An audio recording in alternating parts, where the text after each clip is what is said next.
Every year, the fireworks come, and every year it's the same. The dog that followed you around all day is suddenly shaking under the bed. Most folks wait for the first bang to comfort their dog. But the old way was never the moment the noise starts. It was the quiet hour before. My name is Eli Miller, and I've kept animals on this land since I was a boy, the same way my father and his father did. If you'd like the old, plain ways of keeping animals calm and content, take a moment and subscribe. So let me show you. Now hear me plain before we go a single step further. A dog does not come apart all at once. The fear builds in him slow, through the long afternoon, quiet and unseen, the way water rises behind a dam, and by the time that first shell cracks open the sky, the poor creature is already full to the brim, already trembling somewhere down inside him, where your eye cannot follow. Most folks miss this entire thing. They go about their day, they pay him no mind, and then the noise comes and they are shocked, plain shocked, that their good and faithful dog has gone to pieces in front of them. But a body who knows animals sees it another way.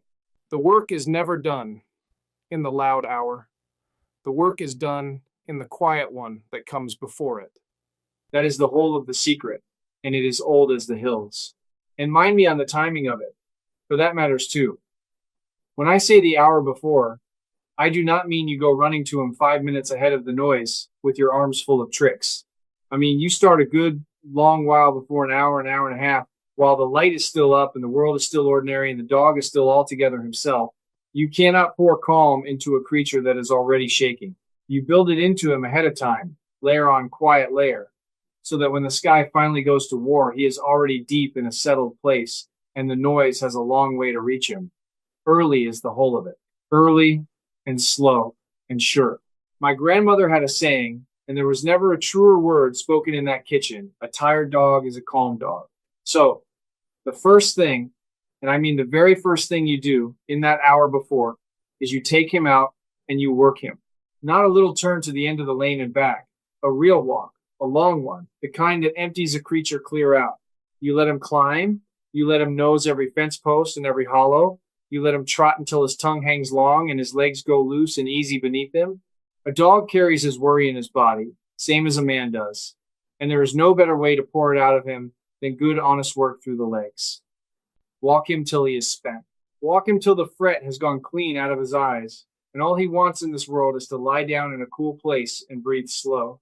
You do that one thing, and you have already won half the evening before the sun is even low. A worn-out body has not the strength left in it to shake all night, and a mind gone tired along with it is a mind halfway to peace already. And while you are out on that walk, let him empty himself, all the way, both ways, for a frightened dog will not ask to go out once the sky is roaring. And a full bladder on a scared animal is a misery stacked on top of a misery. So give him the time. Let him sniff and circle and finish his business proper, out in the daylight, while the world is still quiet and he is still himself. It seems a small thing. It is not a small thing. It is one less trouble laid upon him when the real trouble comes. Now, when you bring him back in from that good long walk, you feed him. And you feed him a touch earlier than you would of an ordinary evening. A full, warm supper sat down inside him a good while before the first crack sounds. There is an old comfort in a full belly that runs deeper than we give it credit for. A dog with a warm supper settling in him grows heavy and drowsy and content the way a child does after a good meal. And a drowsy dog has not got the same room in him for panic. His body turns its work to the digesting, and that quiet inward labor pulls him towards sleep and away from the fret. So feed him well, and feed him early, and let that warm fullness do its slow and steady work while the light goes down out the window. Quick word before we move on.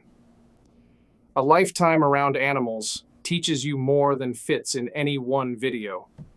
So I finally sat down and wrote it all out, start to finish, in a book. If you want it, that code on your screen is where it lives. Won't mention it twice. Now, back to the animals. So he is walked, and he is fed, and the fret is already draining out of him before we have hardly begun. Now we turn to the place, and this, I'll be straight with you, is the piece most folks get plain wrong. When the noise comes, a dog does not want your big open room with the wide windows and all that light. He wants a den. He wants small and dark and low and close, a snug corner where nothing at all can come at him from behind. It is written deep in him, down in the old blood, from the wild days long before he ever came to lie down beside our fires. So you give it to him before he ever has to go looking. You make him a den, and you make it early, while the house is yet calm and he can settle into it slow. It need not be a fancy thing, and it ought not cost you a dime. A crate with a heavy blanket thrown clean over the top and down the three sides, leaving just a small dark mouth for him to crawl in by, or the low space beneath a good sturdy table, walled off round with an old quilt, or a closet left standing open, dark and soft, back among the hanging coats where the whole loud world feels 100 miles away. Put his own bed down in there, put some old thing he knows and loves in there, and let him find it in the quiet hour, so that by the time the sky goes to war, that den is already his own, already smells of him, and he knows the way to it even in the dark. A dog that has somewhere to hide is a dog already half comforted. A dog with nowhere at all is a dog undone. And here's a thing my mother did that costs you nothing whatever. You take a shirt off your own back, a worn one you have sweated an honest day of work into, and you lay it down in that den right there with him. Not a clean one fresh off the line, mind. A used one, thick and heavy with the smell of you. For a dog, you understand, does not love you the way we go on and on about love. He knows you first and best and deepest by your scent, and that smell of you is the smell of every safe thing he has ever known in his life, his food, his walks, his warm bed, his whole good and settled world. So when the night turns strange and loud and frightening, and you cannot be pressed up against him every single moment, that old shirt lies there in the dark saying, plain in the one language he truly trusts, he is near, all is well, all is well. It is the cheapest medicine in this whole account, and it is near the very strongest. Now, while there is still light and calm in the house, you go round and you close the whole place up tight. Every window shut, every curtain drawn, every blind pulled low to the sill. You are doing two things at one time here, and both of them matter a great deal. You are shutting out the flash for the flare, and the flicker of that light through a window frightens a dog nigh as much as ever the bang does. And you are muffling the sound itself, laying blanket upon blanket of quiet between his ears and that roaring sky. And then, into that hush you have made, you bring a steady sound of your own. Not a loud sound, just a steady one. A fan set humming low in the corner, the old radio turned down soft, a kettle, some quiet and constant nothing that never once changes its note. For hear me, it is not the plain loudness of the fireworks that undoes a dog. It is the suddenness of them, the crack coming up out of dead silence, with never a word of warning. A soft, unbroken sound running under the whole evening rounds off those sharp and startling edges, so the bangs do not come leaping out at him from pure quiet.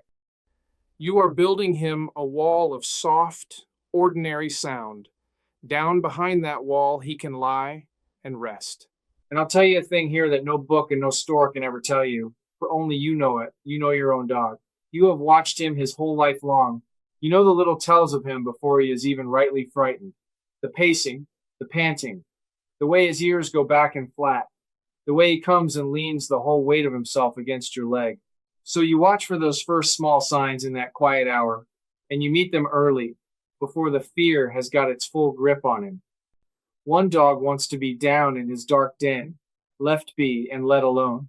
Another wants to be pressed up close against his person, and will not be parted for anything. There is no shame in either, and no one right way for all of them. You know which kind is yours. So give him the thing he asks for, not the thing a stranger tells you, for the truest knowing in this whole account is the knowing you already carry of your own good dog. And here is the piece that near everybody forgets, and it is the most important piece in the whole account, so hear me close on this one. That dog is watching you. He is watching you closer than you have ever watched anything in all your life. He reads your hands. He reads the set of your shoulders. He reads the very breath going in and out of you. And out of all of it, he draws his one great and only question. Is my person afraid? If you go tight and quick, if you rush about the house fussing and clucking and wringing your two hands, then you have told him plain as spoken speech that yes, there is a true and present danger here, and he had best be afraid. But if you stay loose and slow and easy, if you move through that house like it is the most ordinary evening the good Lord ever made, then you have told him the other thing altogether. There is nothing here, child. Nothing at all. Settle yourself down. Your calm runs straight down the line and into him. So the first creature you must go and settle in that quiet hour is your own self. Sit yourself down. Slow your own breathing. Unknot your own shoulders. Be the one steady thing in the middle of his storm, and let him borrow your peace till he can find his own again. And when you do go to him, mind well how you lay your hands on him, for there is a right way and a wrong way, and most folks reach straight for the wrong one. Do not pat quick and nervous at the top of his head that reads to a dog as fret and flutter, not as comfort. What settles a frightened animal is a long, slow, heavy stroke down the whole length of him, from the crown of his head clear along his back to the root of his tail, slow as ever you can go, with a good steady weight behind your hand, long and slow and heavy. That slow weighted pressure speaks to something deep down in the body of a creature and tells it, without one single word, that all is well and all is safe. So sit yourself down on the floor right there beside his den and stroke him just so, long and slow and even. And let your own breath go long and slow to match the rhythm of your hand. 2 or 3 minutes of that steady, heavy hand does more good than a whole hour of anxious little pats ever could. Now, there is an old balance to strike here, and folks miss it on both sides. On the one hand, do not go smothering him. Do not gather him up in your arms, cooing and fretting and telling him over and over that it's all right, all right, all right, for that high, nervous voice tells him the very opposite of what your words are saying, and he believes the voice over the words every time. But on the other hand, do not ever scold him for his fear. Do not raise your voice at him for shaking or whining or hiding. For a dog cannot be scolded out of being afraid, any more than a child can. And all you do is teach him that his person turns hard and cold in the very moment he needed him soft. So walk the middle road, the old plain road. Be near him. Be steady. Be quiet and warm and sure present, but not fussing. Kind, but not coddling. That is the whole art of it. And it is nothing more than the way a calm father sits beside a frightened child in the dark, says little, stays close, and lets his own stillness do the talking. Now there is the matter of the wrap, and this is an old trick that the world has lately gone and sold right back to us dear in the fancy stores. A frightened dog is soothed by a snug and even pressure held round about his body the very same way a tight swaddled babe goes still and quiet in the cradle. You can go and buy a costly garment made up just for this, and it works well enough, I'll grant it, but my people never had such a thing, nor ever needed one. You take a length of plain cloth, an old dish towel for a little dog, a strip of soft bed sheet for a big one, and you wrap it round his middle, over the back and round beneath the chest, snug but never tight, firm as a steady hand laid flat and warm against him, and no more than that. That gentle, all-over pressure quiets the racing of his heart. It is the plain feel of being held close when there are no free arms to hold him. Costs you not 1 red cent, and I have seen it settle a shaking, shivering dog when nothing else on this whole green earth would do it. And give him something to do with his mouth, for that matters more than you would think. A dog works his worry out through his jaw, the same way a fretting man will chew on a stem of grass at the fence line. The long, slow labor of chewing calms the whole animal right down and pulls his mind clean off the noise overhead. So set him a good hard bone, a chew he must truly work and worry at, a hollow thing packed tight with something he loves and has to lick and lick and lick to win out of it. Give his troubled mind an anchor to hold fast to, a long and patient task for his jaw, and he has something to do with all that fear, besides shake with it. Now here is a word that is more grave than the rest, and I'll not soften it, for it is the one that breaks the most hearts every year. A dog in a true terror does not think he bolts.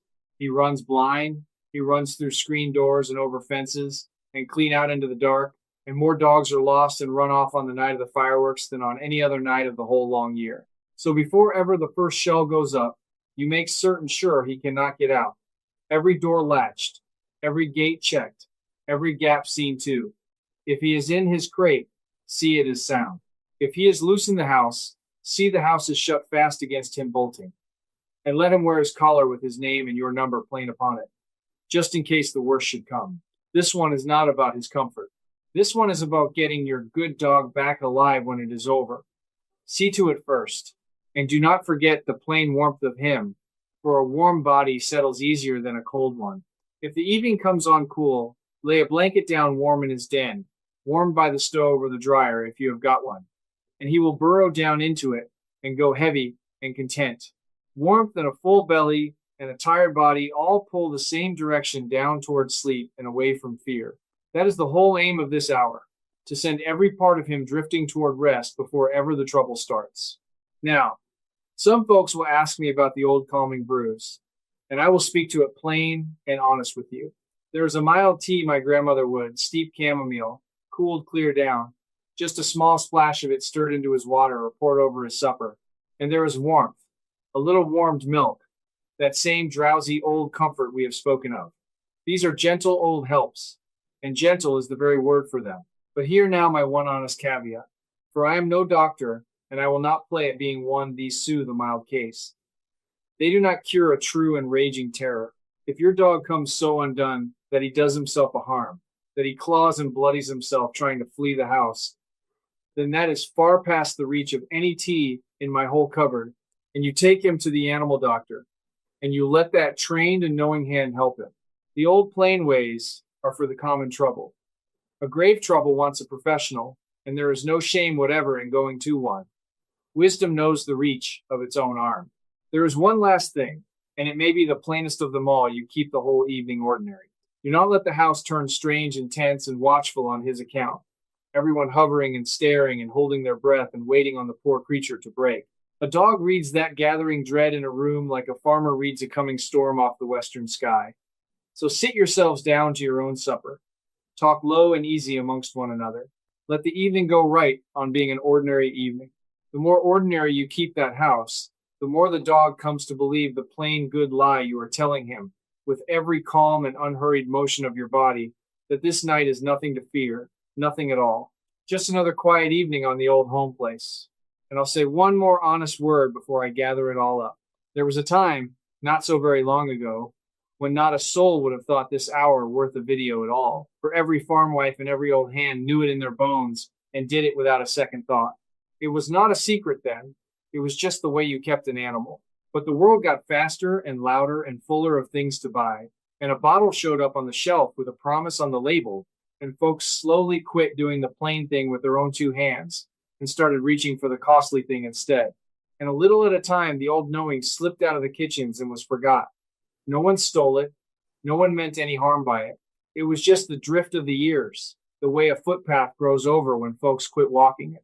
So all I am doing here tonight is walking that old path again and asking you to walk it with me so it does not close over for good. So there it is, the whole of it, laid out the way it was handed down to me. You walk him till he is spent and empty. You feed him early and warm. You build him a den, dark and low and close, and you lay your own worn shirt down in it. You shut the house against the flash and lay a soft, steady sound over the quiet.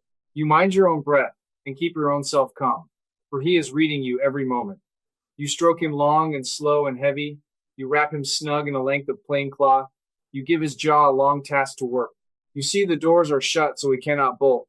You keep him warm. And through all of it, you keep the evening plain and ordinary as any other night the Lord sends. Not one of these things costs you hardly a penny. Every last one of them was known and done in the old farmhouses, long before there was ever a bottle or a gadget on any store shelf to sell it back to you at a price. That knowing got crowded out and near forgot no one's scheme, mine, just the slow drift of things, and that is the very thing I have aimed to hand back into your keeping tonight. Now I would dearly love to hear from you. Tell me down below what it is that settles your own dog when the sky goes to war, and tell me too what part of the country you are writing in from. For I read every last one of them, and I am always the richer for it. And if this was a help to you and yours, I have got another one waiting right here on keeping the old creatures easy and content through a long, hard winter, and I do believe you'll be wanting it. Go gentle with them. They trust us. That trust is a sacred thing, and it is well worth the keeping. Keep the old plain ways, friend, and pass them on down the line to whoever comes along behind you, the very same as they were once handed on down to me. Until next time.